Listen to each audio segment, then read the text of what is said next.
नमस्कार, मैं हूं आपका साथी अतुल सिंघल। स्वागत है आपका हमारे खास कार्यक्रम नमो इम्पैक्ट में।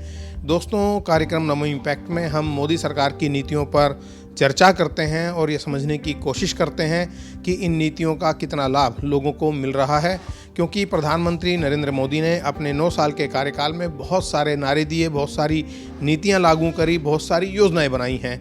और जो आज सबसे महत्वपूर्ण मुद्दा मुझे दिखाई देता है वो है कुछ कानूनों को लेकर, जिन्हें आप घिसे पीटे कानून कह सकते हैं, पुराने कानून कह सकते हैं या अनुपयोगी कानून कह सकते हैं, उनको बदला गया है। पिछले दिनों संसद के सत्र में भी गृह मंत्री ने बहुत सारे कानूनों को बदलने का प्रस्ताव रखा था। इससे पहले भी समय समय पर 1.5 से 2000 पुराने कानून बदले जा चुके हैं। और कुछ चीज़ें ऐसी थी कि जैसे सेल्फ अटेस्टेशन, कि खुद आप सत्यापित कर सकते हैं अपने डॉक्यूमेंट्स को, इस तरह की चीज़ें थीं।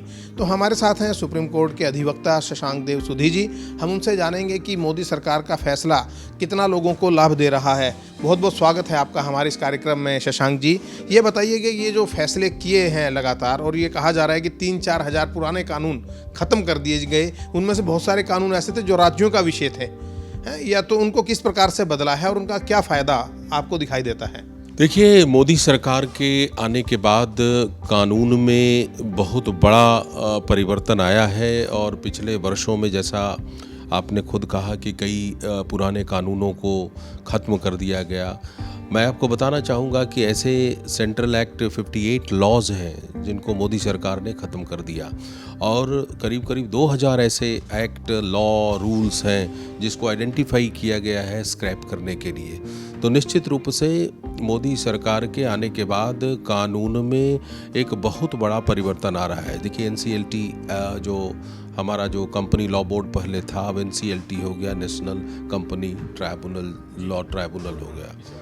तो इस प्रकार मैं ये कह सकता हूँ कि जैसे NCLT आया हमारे देश में, IBC कोड आया, तो यह इसका अर्थ ये है कि बहुत सारे जो पहले के पुरातन जो विसंगतियाँ थी उसको दूर करके एक नया लॉ लाया गया, और जिससे जो है न्याय की प्रक्रिया को त्वरित ढंग से लोगों के बीच में लाने की जो उनका प्रयास है वो निश्चित रूप से यह किया गया है। और लोगों में बहुत बड़ा जो है एक न्यायिक जो रिलीफ लोगों को मिल रहा है। तो यह बहुत बड़ी चीज़ है जो कई वर्षों से बेसिकली हमारा जो कानून है वो कॉमन लॉ है, अंग्रेजों को बनाया हुआ है। मैं यही आपसे जानना चाहता था, क्योंकि देश आज़ाद हुआ 1947 में, संविधान बना 1950 में, लेकिन हमने देखा बहुत से कानून ऐसे लिखा था 1857, या उसके बाद भी हम कर लें कि आज़ादी से पहले के, या 1960, 1957, उन कानून, क्योंकि आज 75 साल का समय हो गया है। तो आपको लगता होगा कि इन सबको बदलने की आवश्यकता है, और किस प्रकार से लोगों को राहत की, जो आपने बात की है कि लोगों को रिलीफ मिला है, तो किस प्रकार की राहत आप देखते हैं? देखिए, परिवर्तन जो है वह समाज का नियम है, परिवर्तन तो होना चाहिए। और मुझे भी आश्चर्य होता है कि 75 साल तक कानून को बदला नहीं गया। अभी मोदी जी आए तो इस प्रकार की कानूनों को जो है बदलाव किया जा रहा है। ऐसा नहीं कि पहले चीज़ नहीं होती थी, लेकिन जिस गति से आज कानून बदले जा रहे हैं, जैसे आपको पता भी होगा कि evidence act, code of criminal procedure code, Indian penal code के लिए बिल आया हुआ है। तो यह एक बहुत बड़ी बात है, क्योंकि अंग्रेज के द्वारा बनाया हुआ कानून और हम जैसे इंडियन, चूँकि हमारी व्यवस्था अलग है, हमारी सोच अलग है, हमारे सांस्कृतिक मूल्य अलग हैं, हमारी धार्मिक मूल्य अलग है, हमारी जो है समाज की अवधारणा अलग है, और अंग्रेज हमारे लिए कानून जो बना करके गए वह कानून को बदला नहीं गया, और जिसके कारण हमारे देश में हमारे समाज के लोगों ने बहुत दिनों तक प्रताड़ित किए गए। आज भी जो जेलों की जो व्यवस्था है, आज भी जो है कोर्ट की जो व्यवस्था है, वो अंग्रेजों के अनुसार ही है। आज कोई बहुत बड़ा बदलाव नहीं आया है, लेकिन निश्चित रूप से मोदी जी के आने के बाद व्यवस्थाएं बदल रही है, स्थितियां बदल रही है, और यह एक बहुत बड़ा एक शुभ संकेत है कि इस प्रकार के नियम ले। पहले आपको एक उदाहरण के तौर पर, पहले जो है वह अटेस्टेशन गैजेटेड ऑफिसर से अटेस्ट करवाने की व्यवस्था थी, अब आप सेल्फ अटेस्टेड कर सकते थे।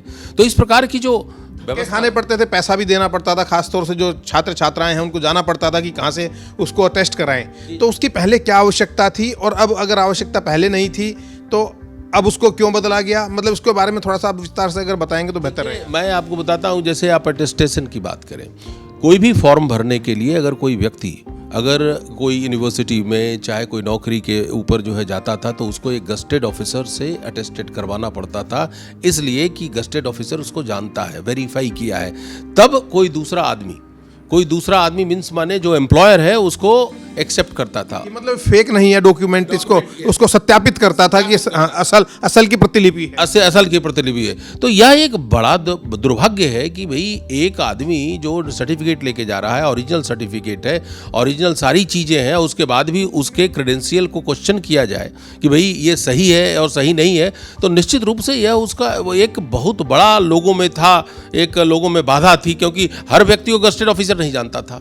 आप कहीं भी जाएं उसके लिए रेफरेंस लगाना पड़ता था, और उसको बहुत लोग तो करवा भी नहीं पाते थे, कोई अप्लाई भी नहीं कर पाते थे। तो यह एक छोटी सी चीज़ है, लेकिन कितनी बड़ी जो है सोच और व्यवस्था को बदल दिया, उसकी कल्पना माने देश के करोड़ों लोगों को इसका फायदा मिला है।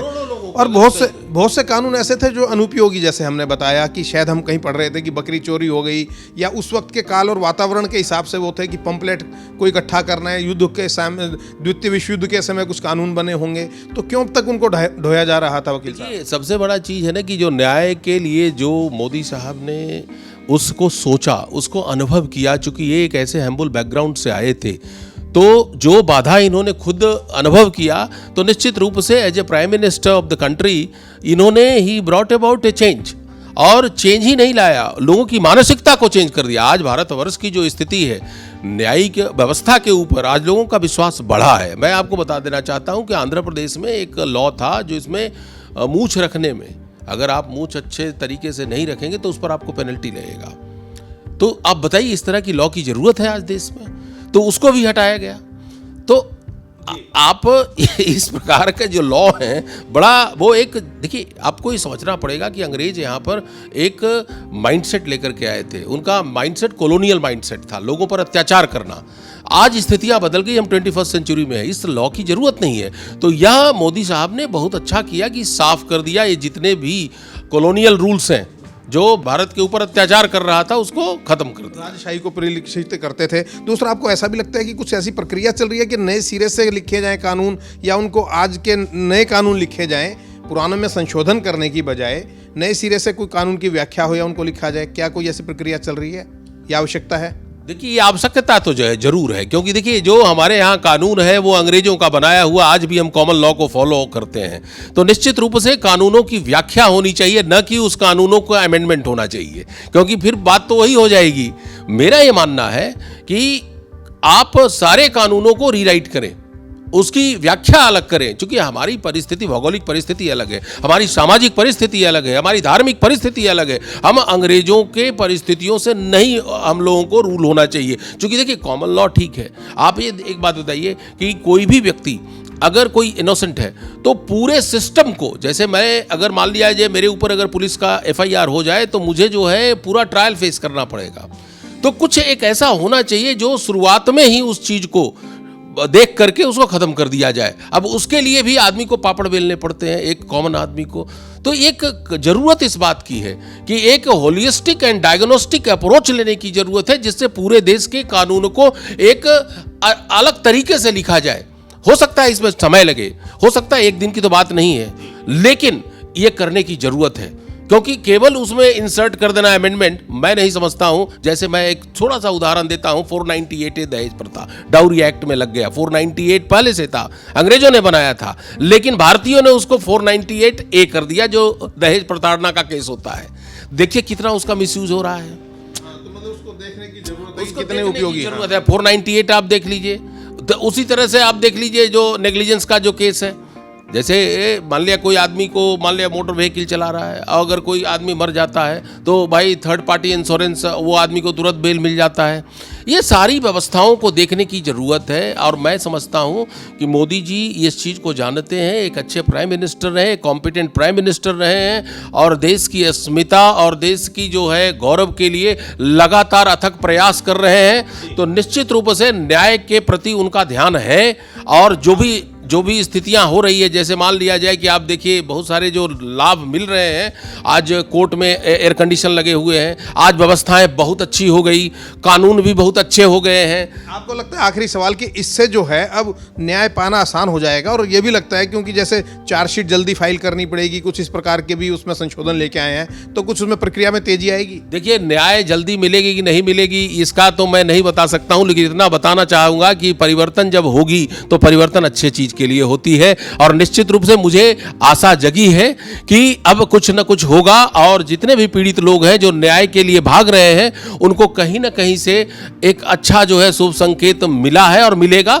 ये टाइम लगेगा, हो सकता है कि 10 साल लगे, 15 साल लगे, लेकिन शुरुआत हो चुकी है और एक शुभ शुरुआत है, और मैं इसको धन्यवाद देना चाहता हूं। मैं मोदी जी को धन्यवाद आपके माध्यम से देना चाहता हूं कि आपने बहुत अच्छा किया।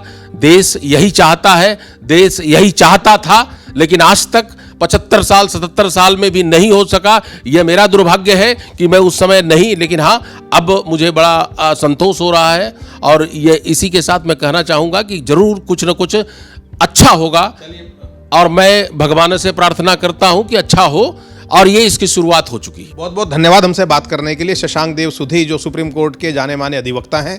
उन्होंने बताया कि एक अच्छी शुरुआत हुई है, मोदी सरकार का क्रांतिकारी कदम है, जिस प्रकार से पुराने कानूनों को ख़त्म किया गया है। थोड़ा समय जरूर लग सकता है, लेकिन लोगों को एक आशावादी दृष्टिकोण अपनाना होगा। और साथ में ये भी कहा कि नए कानूनों को या पुराने कानूनों को दोबारा से लिखने की आवश्यकता है, नया कानून बनना चाहिए, जिससे कि जो पुरानी चीज़ें हैं जिनकी आज की समय में ज़रूरत नहीं है, वो अपने आप खत्म हो जाएंगी। देश काल वातावरण के हिसाब से समय चलता है, क्योंकि परिवर्तन जिंदगी का नियम है। हम उम्मीद करेंगे कि सरकार इस तरफ भी अब ध्यान देगी। कार्यक्रम नमो इम्पैक्ट में आज इतना ही। अगले कार्यक्रम में आपसे फिर मिलेंगे। फिलहाल मुझे दीजिएगा इजाज़त, और अपने सहयोगी वीरेंद्र मिश्रा के साथ मैं अतुल सिंघल, दिल्ली।